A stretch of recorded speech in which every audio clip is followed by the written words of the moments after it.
We're very grateful that today you are allowing opposition parties to speak on the budget. It would have been an unprecedented move were there not to be a debate on the budget. And while we thank you for that, I must reiterate on the floor of the House that it would be the most appropriate if there was a complete and proper debate on the finance bill. First of all, Mr. Speaker, I would like to take the opportunity to pay tribute to our brave soldiers who sacrifice so much to keep us safe. I would like to pay tribute to the Pakistani Air Force, which has once again proven that they are indeed the best Air Force in the world.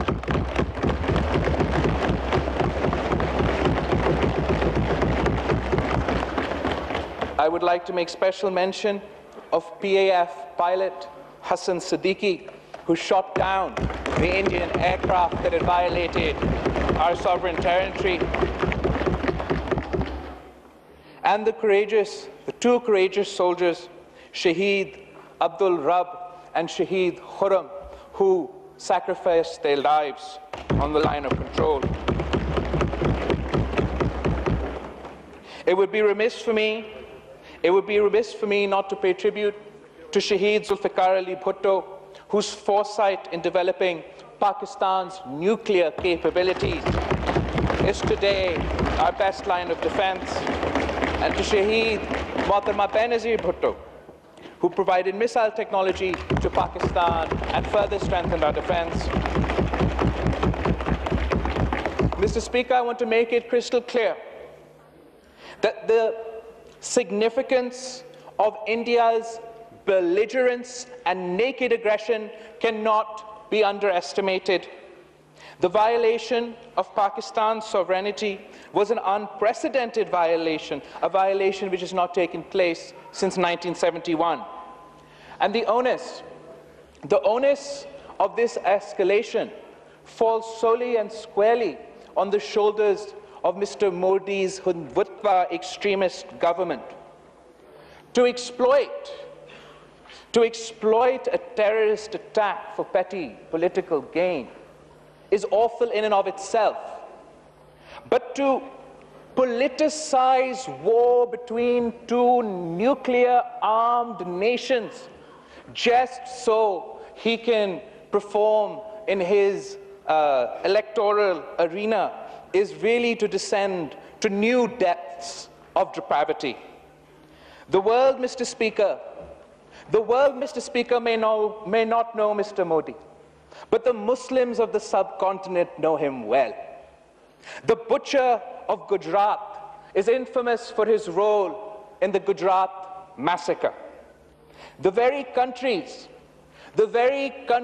now parroting his line for Pakistan to do more would not even grant him a visa to enter their countries because he was such an extremist hate monger with blood on his hands. We have seen how the butcher of Gujarat, upon being elected to India's highest office, has now become the butcher of Kashmir. As a new generations of Kashmiris rise up to demand their rights, Modi's tyrannical government has broken all records of inhumanity. We have watched in horror. We've watched in horror as the world stood idly by while young Kashmiris were blinded by pellet guns, while they were used as human shields, while rape was deployed as a weapon of suppression, oppression, and terror. The United Nations resolution calling for a plebiscite in Kashmir gathers dust while the world is apathetic to the plight of Kashmiri Muslims. Let the plebiscite take place. Let the people of Kashmir deploy their democratic right and choose their destiny. And we can guarantee, Mr. Speaker, that there will be no such a terrorist attack in Kashmir ever again. Obviously, those who condemn violence must condemn violence on all sides. But the Pulwama attack wasn't the same as Mumbai or any other attack. This was not an attack by non-state actors coming from another country.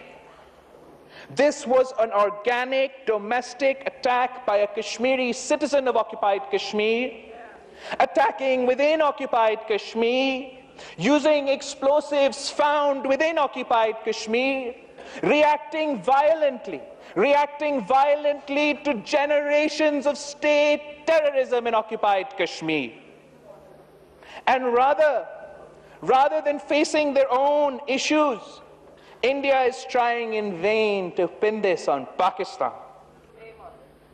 After a humiliating electoral defeat in the last regional elections, the extremist Indian government thinks they can hate-monger their way through the general elections. The world needs to understand, Mr. Speaker, the world needs to understand the dangers of this violation. We have already set dangerous international precedents in the name of fighting terrorism. We have already allowed non-state actors to decide the fate of nations. We've already allowed for the violation of international law when it comes to drone strikes in sovereign territories. The Osama bin Laden was the world's most wanted terrorist. And in that case, we have already set dangerous international precedents. But there is no parallel to be drawn here. In this case, India has no cause, no justification, and no case. Do we really want this precedent to be set? Does the world really want this precedent to be set, Mr. Speaker? We are pleased that Pakistan has made the utmost and sincerest efforts for de-escalation. I would also like to appreciate the opposition members, for we showed a united front to the world. There was no petty politicking at the time of the Indian attacks. None of the opposition members joined with Defy Pakistan Council and held rallies against the government. None of the opposition members dared to declare Imran Khan a security risk for trying to make peace overtures to India. Hopefully, we have drawn a line in the sand, and that sort of politics is in the past, Mr. Speaker. I must also appreciate the Chief of Army Staff for promptly, at a time of crisis, and at this very crucial time, briefing Parliament, briefing parliamentary leaders. This is how democracy functions, Mr. Speaker. At the same time, it was incredibly unfortunate that the Prime Minister chose not to attend. This was the wrong message to send the world, in my opinion. It was another case of putting egos before the nation, and the Prime Minister should not have failed that test. Mr. Speaker,